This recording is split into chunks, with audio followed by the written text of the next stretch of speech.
Hi friends, welcome to our YouTube channel education concepts.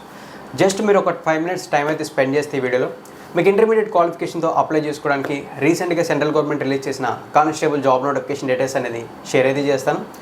So ఈ వీడియోలో మనం ఈ నోటిఫికేషన్ ఏ డిపార్ట్మెంట్ నుంచి రిలీజ్ అయింది, సెలక్షన్ ప్రాసెస్ ఎలా ఉంటుంది, మనకి ఎడ్యుకేషన్ క్వాలిఫికేషన్స్ కాకుండా అడిషనల్ క్వాలిఫికేషన్స్ ఏమున్నాయి, ఈ వివరాలన్నీ కూడా స్టెప్ బై స్టెప్ క్లియర్గా తెలుసుకుందాం. ఇంట్రెస్ట్ ఉంటే ఆ వీడియోని ఎండింగ్ వరకు చూడండి.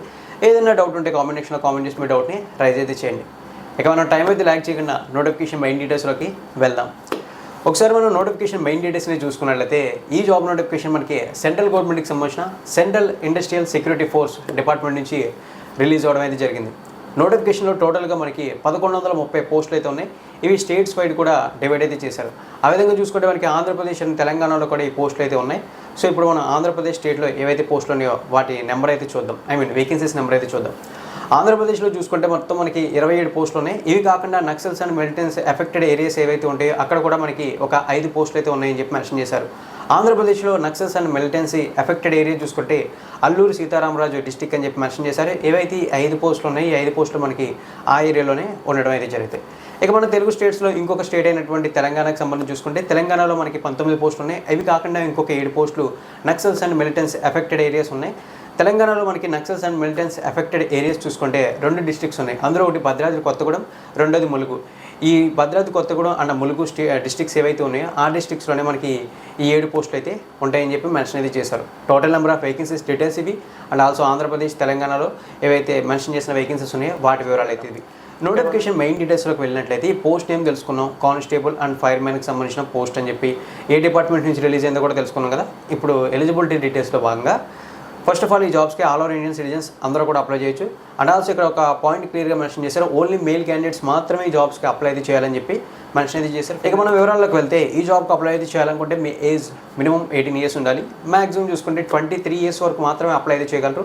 బట్ రిజర్వేషన్ ఉన్న కమ్యూనిటీస్కి government of India age relaxations అనేవి ప్రొవైడ్ చేసింది. ఆ విధంగా మనకి ఓబీసీ క్యాండిడేట్స్కి 3 years అడిషనల్ ఏజ్ రిలాక్సేషన్ ఉంది. ఎస్సీ క్యాండిడేట్స్కి 5 years అడిషనల్ ఏజ్ రిలాక్సేషన్ అనేది అప్లికేబుల్ అవుతుందని చెప్పి మెన్షన్ అయితే చేశారు. ఇవైతే మనకి age limits and age relaxation details. ఇక నెక్స్ట్ చూసుకున్నట్లయితే ఎడ్యుకేషన్ క్వాలిఫికేషన్ గురించి మాట్లాడాలి. ఎడ్యుకేషన్ క్వాలిఫికేషన్ మీకు ప్రీవియస్గా మెన్షన్ చేసినట్లు ఇంటర్మీడియట్ క్వాలిఫికేషన్తోనే ఈ జాబ్స్కి అప్లై అయితే చేసుకోవచ్చు. బట్ ఇక్కడ ఒక పాయింట్ అయితే ఉంది, అదేంటంటే ఓన్లీ సైన్స్ బ్యాక్డ్రాప్లో ఎవరైతే ఇంటర్మీడియట్ కంప్లీట్ చేస్తుంటారో ఎంపీసీ ఆర్ బైపీసీ కంప్లీట్ చేస్తుంటారో వాళ్ళు మాత్రమే ఈ జాబ్స్కి అప్లై చేయడానికి ఎలిజిబిలిటీ ఉందని చెప్పి మెన్షన్ అయితే చేశారు. సో ఆ పాయింట్ మీరు క్లియర్గా అయితే కన్సిడర్ చేయండి. ఇక సెలెక్టెడ్ క్యాండిడేట్స్ ఎవరైతే ఉంటారో వాళ్ళకి చూసుకుంటే శాలరీ అనేది సెంట్రల్ గవర్నమెంట్ లెవెల్ 3 ప్రకారం పే చేస్తుంది. విచ్ మీన్స్ అరౌండ్ అన్ని అలవెన్సెస్తో 40,000 రూపాయల వరకు ఈ జాబ్కి సెలెక్ట్ అయిన క్యాండిడేట్కి శాలరీగా రావడం అయితే జరుగుతుంది. అప్లికేషన్ ఫీజు మనకి 100 రూపాయలుగా మెన్షన్ చేశారు. ఈ 100 రూపాయల అప్లికేషన్ ఫీజుని general category, OBC category and economical week section category candidates pay చేయాలి. ఇక remaining categories like SC, ST and ex servicemen candidates ఎవరైతే ఉంటారో వాళ్ళు ఎటువంటి అప్లికేషన్ ఫీజు పే చేయకుండానే ఇంట్రెస్ట్ ఉండే జాబ్స్కి అప్లై అయితే చేయొచ్చు అని చెప్పారు. అప్లికేషన్ ప్రాసెస్ కంప్లీట్లీ ఆన్లైన్లో ఉంటుంది. ఇక ఇంపార్టెంట్ డేట్స్ విషయంలోకి వెళ్తే ఆన్లైన్ అప్లై ప్రాసెస్ చూసుకున్నట్లయితే మనకి ఆగస్టు 31వ తారీఖు నుంచి స్టార్ట్ అవుతుంది. లాస్ట్ డేట్ చూసుకుంటే మనకి సెప్టెంబర్ 30వ తారీఖు లాస్ట్ డేట్ అన్నారు. ఈ టైం పీరియడ్లో ఎవరైతే ఇంట్రెస్ట్ ఉన్న క్యాండిడేట్స్ ఉన్నారో వాళ్ళైతే అప్లై అయితే చేసుకోవచ్చు. ఇక ఫైనల్గా మనం సెలక్షన్ ప్రాసెస్ డీటెయిల్స్లోకి అయితే వచ్చేసాం.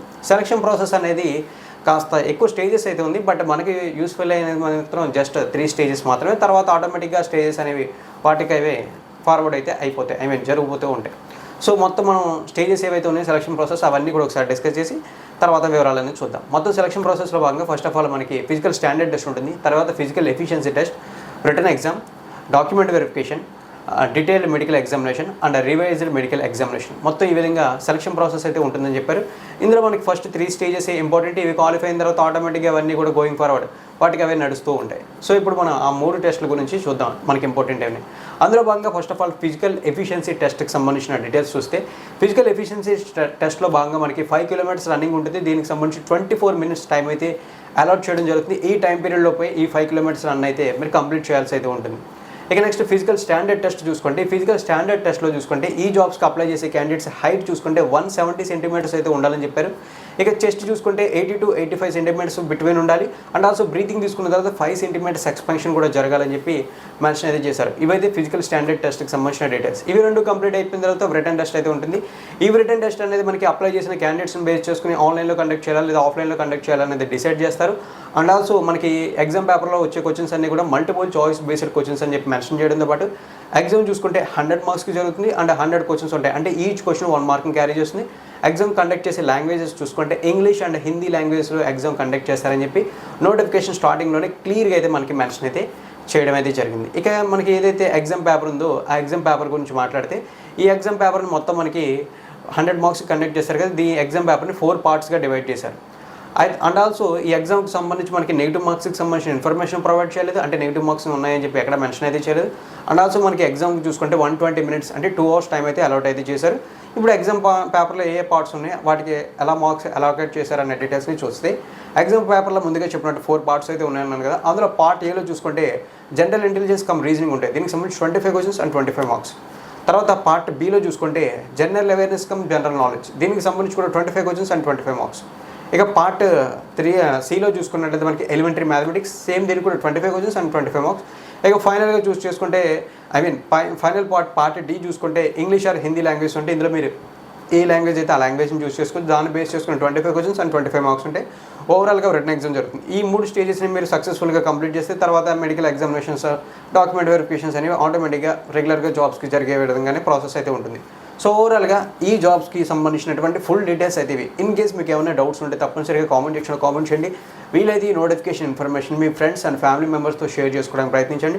అండ్ ఆల్సో నాది ఒక చిన్న రిక్వెస్ట్, నా ఎక్స్ప్లెనేషన్ మీకు ఇంట్రెస్టింగ్గా ఉంది, నచ్చింది అనిపిస్తే లైక్ చేసి సపోర్ట్ చేయండి. మరిన్ని ఇటువంటి రెగ్యులర్ జాబ్ నోటిఫికేషన్స్ కోసం మన ఛానల్ కొత్తగా చూస్తున్న వాళ్ళు సబ్స్క్రైబ్ చేసి నోటిఫికేషన్ బెల్ ఐకాన్ యాక్టివేట్ చేయండి. మీకు కావాల్సిన నోటిఫికేషన్ రిలేటెడ్ లింక్స్ ఆన్లైన్లో అప్లై చేయడానికి సంబంధించి కానీ నోటిఫికేషన్ PDF లింక్ కానీ అన్నీ కూడా మీకు డిస్క్రిప్షన్లో అవైలబుల్గా ఉంటాయి. థ్యాంక్ యూ ఫ్రెండ్స్, వీడియోని ఎండింగ్ వరకు వచ్చేసి సపోర్ట్ చేస్తున్నందుకు.